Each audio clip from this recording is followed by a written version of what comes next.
السلام عليكم ورحمة الله وبركاته، شلونكم؟ شو أخباركم؟ إن شاء الله مرتاحين، يا رب تكونوا بصحة وسلامة. طبعا جيتكم بشرح جديد وهو طريقة تخطي كود التحقق.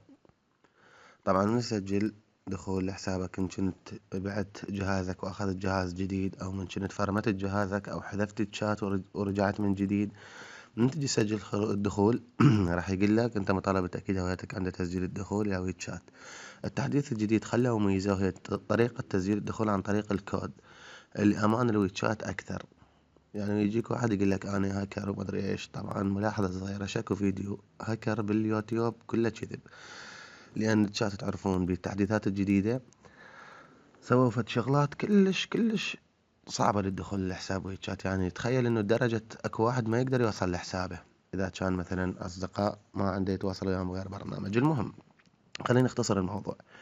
طبعا من تدخل هيك راح يطلع لك أنت عندك طريقتين: أما تقص صورة لهذا الكود اللي طالع على الشاشة وتنطيه لأصدقائك، اثنين يرسلونه إليك أو يدخلون عليه على مود يفتح حسابك. بس أنا أفضل الطريقة الثانية، وهي تدخل على هاي الكتابة الزرقاء. شوفوا وياي، دوس على هذه الكتابة الزرقاء، راح يحولك لهذا الصفحة.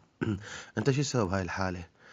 لازم اثنين من أصدقائك يدزوا لك هذا الرقم اللي مكون من 6 أرقام. اثنين من أصدقائك تتواصل وياهم على الواتساب أو تتواصل وياهم على خط التليفون، أهم شي يرسلوا لك هذا الرقم. يعني مثلا هساني هذا الجاي تشوفون التليفون الثاني راح أرسله من هذا الحساب. شوف 4 9، أنت خلي اثنين من أصدقائك يرسلونه إلك. 1 5 8 0، تنطي إرسال باع وياي مباشرة، راح الرقم وشوف لك واحد ثاني هسه على مود يرسله إلك.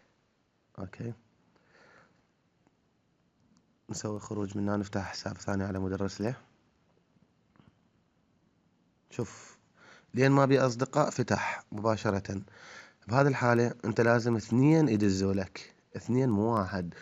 أنا يا واحد فتح عندي، لكن أنت اثنين راح يطلب منك إذا كان حسابك بيه أصدقاء هواي، وإذا ما بيه أصدقاء هواي راح يفتح بواحد مثل ما شفتوا.